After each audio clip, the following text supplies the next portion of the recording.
Holmes, Brady, Lamar, Tyreek, and more all hate NFL legends for different reasons. Tyreek Hill's beefing with an NFL legend over zoo animals. That only happened because Tyreek's speed would get him compared to a cheetah, and he started calling himself one. It's your boy Tyreek Hill, aka the Cheetah. And after Cheetah officially became Dude's nickname, he eventually had a huge game and felt like he was becoming something else. Nobody can, guard me.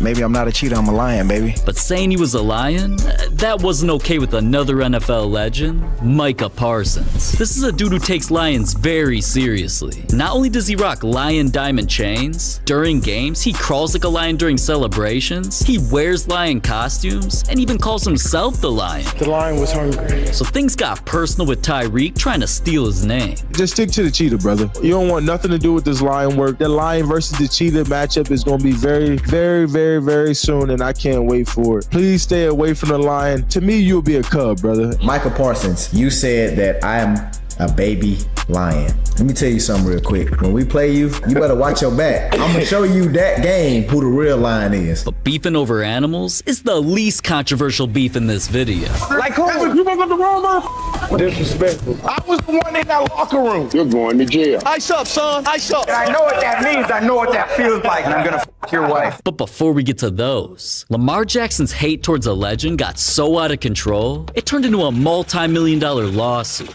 Things got that serious for Lamar because he always wore the jersey number 8 and it helped him become a superstar. That's why he turned the number into his own brands by selling number 8 merch, trademarking the phrase Era 8, then using the name and number for his social medias. But then he ran into a huge problem. NFL legend Troy Aikman. He was an even more legendary quarterback who also used to wear number 8, and even though he retired, now, Aikman wanted to trademark the number as the word 8 to start his own brands and companies. Lamar felt like this was just an attempt to overshadow everything he was doing, because both brands focused on the number 8. So he filed a dispute on Aikman's trademark, and Lamar's lawyers not only argued that Aikman was confusing and deceiving people from knowing what brand they were actually buying from, Aikman tried making a corny joke about it all, saying he and Lamar should settle their issues over 8 beers. Now, I'm not gonna act like I wouldn't have been down for that, but Lamar definitely wasn't, and his lawyers vowed to never stop until they won the legal battle. But another beef between NFL legends ended with their beef turning into a diss track. Oh, another boy, he hating on in my pockets fat.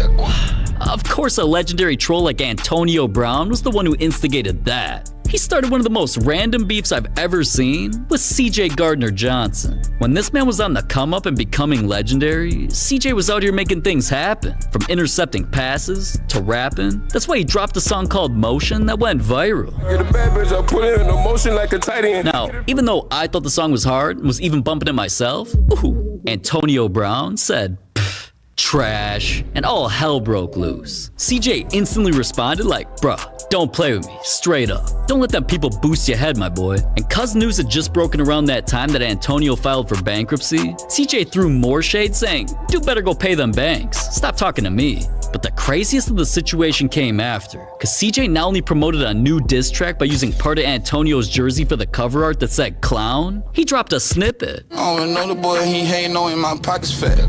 So after CJ disrespected him so badly, at first I was hoping Antonio would hit the stew and make his own diss track, but then I remembered his music is ass. Haven't got your girl, I'm hungry. I'm actually kind of glad he didn't embarrass himself. Antonio Brown?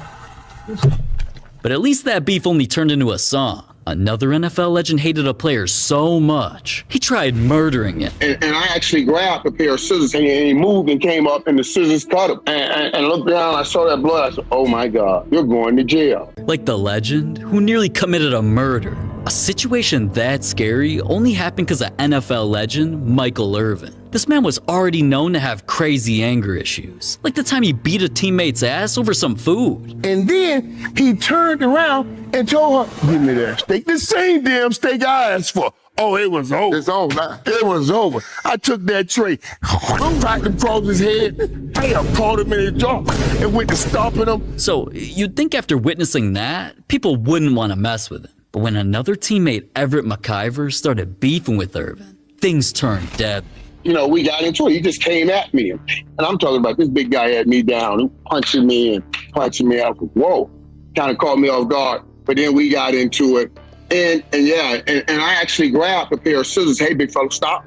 Back up now. Stop. Don't do that again. Don't come up to me again. And he did come up, and he moved and came up, and the scissors cut him. And that situation had Everett being rushed to the hospital. Here's where doctors discovered that the wound was right next to an artery that was a main blood vessel. And if it got punctured, it could have killed him in seconds. That forced police to get involved and arrest Irvin. Then once his mugshot went everywhere, it seemed like one of the NFL's biggest stars was going to jail. And looked down, I saw that blood, I said, oh my God, you're going to jail. You know what I mean? You're going 10 years. to jail for 10 years. So when the Cowboys owner heard that his superstar was in some big trouble, he didn't want the man's career to be ruined over this. That's why he secretly negotiated a 6-figure settlement for Everett's silence, even though he absolutely hated Irvin, just to prevent him from pressing charges. Man, I never thought I'd hear of someone else paying the price in a situation that seriously. But in the end, man might have made a bunch of money because of that beef. I just hope he didn't buy a bunch of gold or diamond jewelry like other NFL players, because chains cost one of the most expensive beefs in NFL history. Aqib Talib, Michael Crabtree, their hate was about to cause a $500,000 fine. Everybody should have seen this coming because they grew up hating each other. You know, we talk noise there. You sorry, well, we'll catch the ball. And his noise talking was a little bit different, man. It was, when I see you back in the city, I'm a beep, beep, I'm a beep, you know what I'm saying? I'm like, hold on, bro. But eventually things were about to get way crazier when they faced each other in an NFL game. Because their beef nearly turned the NFL into the UFC when Talib snapped a gold chain right off a Crabtree. And after all of that, they eventually trash-talked each other post-game. Oh, no, man. He just been wearing that chain all year, man. It just been growing on me. So I said if he wear that chain in front of me, I'm going to snatch it off. So he wore it in front of me, so I had to snatch it off. But he started crying to the ref. He called for the ref. He ain't said nothing to me, though. I mean, you ain't tough. You ain't ding nobody up like that. So, I mean, you acting. You snatching chains on the field, like, what you accomplish? You hard? You tough? They make you tough? You snatch the chain in front of the police and take off running. Like, what that? Childish, man. It looked like you were just stunned. But it looked like I wanted to hit him. You know what I'm saying? But I didn't want to get kicked out the game. You know, team need me, bro. But after clowning each other like that, their beef was about to get even worse. Coming into their next matchup, Crabtree apparently taped his chain to his chest because he knew something was about to go down. Now, I don't even know why dude would wear a chain again, but that's besides the point. This time, things for real turned into fights. There was no holding these guys back. He still was mad, I guess. He was blocking me. So why he blocking me again? All I seen was the chain. So I'm like, I'm about to get him again. I'm just trying to, I'm being funny at this point. I snatch it again. He keep blocking me though. Finally fall down. After I fell down, I'm like, it's up now. Now I'm gonna fight you. You feel me? Got into a little scuffle with him, man. Came around, seen him. Bad decision, man. Then once Talib snatched, NFL suspended both dudes for 2 games and fined Talib how much? That shit probably like $500,000. They took a whole check? They tried to take 2. $500,000 for chains? Man's could have looked like a rapper if he wanted to spend that much on jewelry. But when it comes to millions of dollars, that's why some NFL legends were screaming at each other so badly, it got them clowned by the entire world. Brandon Marshall, Channing Crowder, Chad Johnson. This threesome of NFL legends love to chop it up on podcasts, and usually things stay under control. Until one conversation about money and contracts got these motherfuckers heated. Y'all don't even know what the y'all talking about because y'all talking about the NBA. Everybody got guaranteed contracts, and it's false. They do. Searching this. And I'm telling you, it's the truth. No, they don't. Not everybody that's on the NBA roster like who? Have a guaranteed. There's two-way contracts. There's two-way contracts. No, it's not. And then there's the top dog. There's the top dog. No, it's not. There's 4 guys on the NBA team that got guaranteed contracts, and everybody else can be cut today and don't got nothing. And don't have nan dime. Look it up. It's not guaranteed. It's not guaranteed. It's not guaranteed. But you know why. Got paid already, right? Deshaun Watson got paid already, right? Now I can make my noise. Why? Because the money's power. You don't get it. You answered your own question. You named 2 people that have already gotten what? It's not because of money. They've already gotten what? Paid. Wake up, man. No, it's not. 2020. B. Dog, what do you keep saying B for? What do you keep saying 20? Because George Floyd had somebody's knee on his neck. That's what made it comfortable. It's not because money. They've been getting money. The quarterback isn't.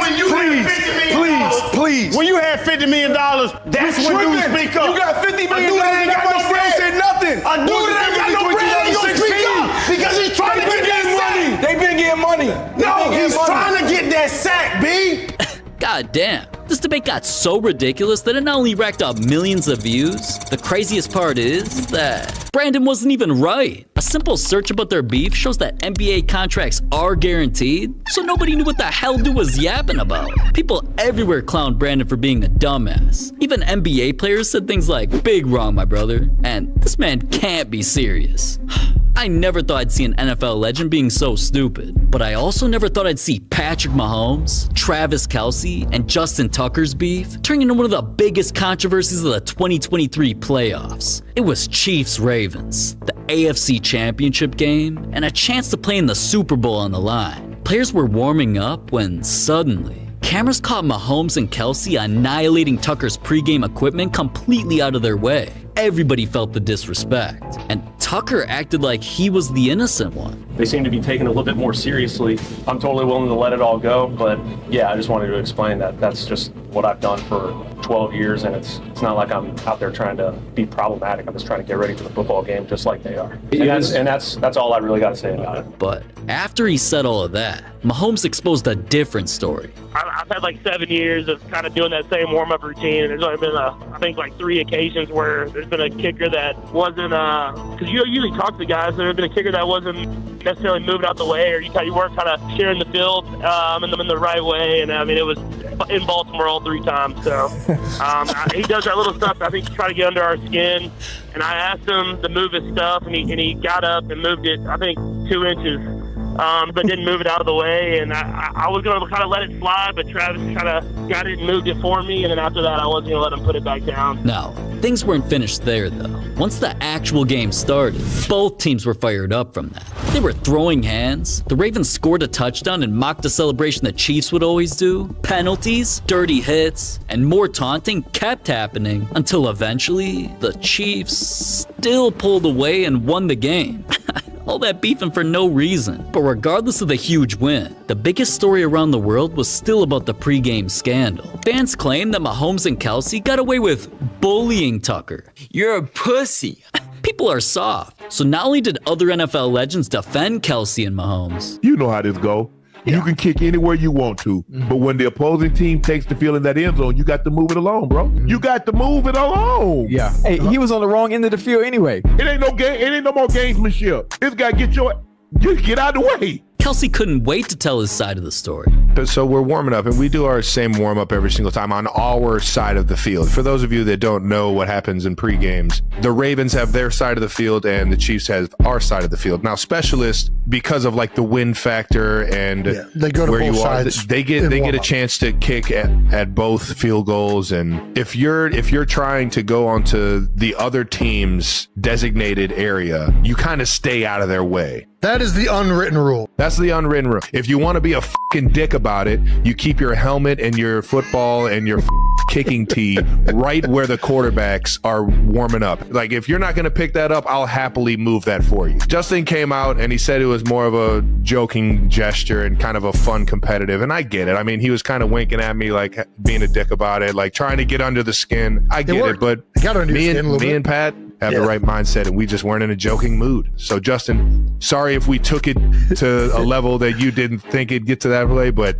if you're going to be a dick, I promise you, I can one-up you every time, dude. Now, all right, Tucker might actually be a dick. Kelce and his brother might be white versions of James Harden. Mahomes might actually be Kermit. Who knows who's actually what these days? What I do know is the hate for each other is still there, and I also know that Tom Brady's beef with a legend not only doesn't make any sense, it lost him a Super Bowl. Brady was dominating every team, so it seemed like this could be another season of him getting all the way to the biggest games of the year. Then news broke that a legendary receiver, Terrell Owens, was down to come out of retirement just to play with Brady and make it a guarantee? Oh my god, I couldn't wait to see this man. I always watched T.O. dominate as one of the best players of all time, making crazy plays like this. Him and Brady teaming up would have been a match made in heaven. But alright, enough glazing, because things were about to take a turn for the worst. As Brady kept winning, he must have felt like he didn't need any help. And T.O. not only was never allowed to join the team, early on in the playoffs, Brady's squad inevitably lost, all because of that decision. So, cause T.O. never even got a phone call, he put Brady on blast. Give me your greatest football player of all time. Greatest? Don't bullshit either. Your greatest.